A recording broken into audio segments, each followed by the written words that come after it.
लोकसभा और राज्यसभा में अगर बात की जाए तो ओबीसी विधेयक पास हो गया। हमारे साथ बातचीत के लिए मौजूद हैं सीतापुर से सांसद राजेश वर्मा जी। सर, किस तरीके से इस विधेयक को देखते हैं, क्योंकि अगर विपक्ष की बात करें तो समाजवादी पार्टी कह रही है कि ये बहुत पहले होना चाहिए, सरकार ने लेट किया, और कांग्रेस कह रही है कि बंगाल हार से नतीजा लेकर यूपी चुनाव आ रहा है, इसलिए इस तरीके किया गया है। नहीं, ये संशोधन विधेयक लाने की स्थिति क्यों आई, इसको विपक्ष नहीं समझ रहा। आरोप प्रत्यारोप का दौर लगा रहे हैं। मैं आपको बता रहा हूँ कि 5 मई 2021 को जब मराठा आंदोलन हुआ तो उस पर जब रिजर्वेशन की बात आई तो वहाँ पर सुप्रीम कोर्ट ने इस पर प्रतिबंध लगा दिया था और स्टेट के अधिकारों को मतलब उनको बंद कर दिया था कि आप लोग ये नहीं करोगे। कोई स्टेट स्वतंत्र नहीं था। इस पर प्रधानमंत्री जी ने एक सुप्रीम कोर्ट में एक अपनी अपील की थी कि ये बहाल रखा जाए स्टेट्स के राइट्स को। उसको सुप्रीम कोर्ट ने माना नहीं। तब प्रधानमंत्री जी ने बहुत निर्णय लेकर के कैबिनेट में एक महत्वपूर्ण डिसीजन लिया कि हम स्टेट्स के अधिकार को स्वतंत्र करेंगे। तो उस कैबिनेट में निर्णय के बाद ये 127वां संशोधन पार्लियामेंट में आया और सर्वसम्मति से, मतलब मैं समझता हूँ कि इस विधेयक के विरोध में एक भी मत नहीं पड़ा और सारे लोगों ने एक साथ मत देकर के इस संविधान संशोधन को पास किया है।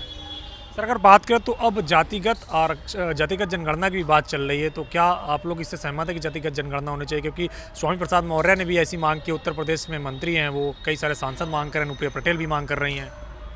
देखिए, कोई क्या मांग कर रहा है, जहाँ तक मेरा अपना मानना है कि अभी जो हम लोगों ने ये विधेयक पास किया है इसमें ओबीसी की जनगणना का विषय ही है और सारे स्टेट्स के सरकारों को, उनके मुख्यमंत्रियों को स्वतंत्र रूप से एक अधिकार दे दिया है कि वो बैकवर्ड्स की जनगणना कराएं और सोशली इकोनॉमिकली जो लोग बैकवर्ड हैं उनको उनका अधिकार देने के लिए उनको बैकवर्ड क्लास में शामिल करना है कि नहीं करना है, ये उनका अपना स्वतंत्र अधिकार होगा।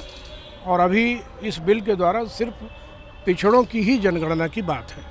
सर, अगर बात की जाए तो कई सारी राजनीतिक पार्टियां कह रही हैं कि इससे 2017 में विधानसभा चुनाव को देखते हुए बीजेपी ने इस तरीके से किया। क्या आपको लगता है कि चुनावी फ़ायदा या फिर तमाम सारी जातियों को फ़ायदा होगा जो ओबीसी में आना चाहती हैं? देखिए, बड़ा महत्वपूर्ण निर्णय है और इस निर्णय के द्वारा जो हम लोगों ने पार्लियामेंट में बिल पास किया है उससे विपक्ष के पास कोई तथ्य तो बचा नहीं। तो यह आरोप का दौर, प्रत्यारोप का दौर कि हम राजनीतिक लाभ लेने के लिए चुनाव के दृष्टिकोण से किए हैं।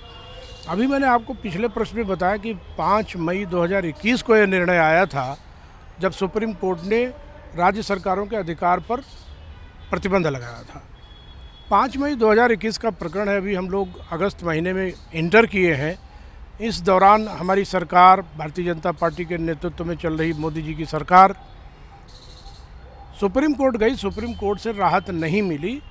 तब सुप्रीम कोर्ट के आदेश को क्वैश करने के लिए मंत्रिमंडल में, कैबिनेट में निर्णय लेकर के संविधान संशोधन लाया गया और स्टेट्स के अधिकार को बहाल किया गया है। और स्टेट के अधिकार बहाल होने के बाद अब यह अधिकार स्टेट के पास पहुंच गया है कि वो ओबीसी की जनगणना कराएं और गणना कराने के बाद जो सोशली, इकोनॉमिकली या शैक्षणिक रूप से जो पीछे हैं उनको उनका हकूक़ दिलाने का काम करें। सिर्फ इतना ही इस बिल का मूल रूप है। शुक्रिया हमसे बातचीत करने के लिए। तो ये सीतापुर से सांसद राजेश वर्मा, जिनका कहना है कि इससे जो तमाम सारे वंचित तबके हैं उनको फ़ायदा मिलेगा, चुनावी लाभ इसका नहीं है, क्योंकि केंद्रीय कैबिनेट ने इसका पहले डिसीजन लिया था और सुप्रीम कोर्ट का जो निर्णय आया था उसके बाद केंद्र सरकार ने इस पर कानून बनाया है। कृष्ण सुनील के साथ अविनाश तिवारी, एबीपी गंगा, दिल्ली।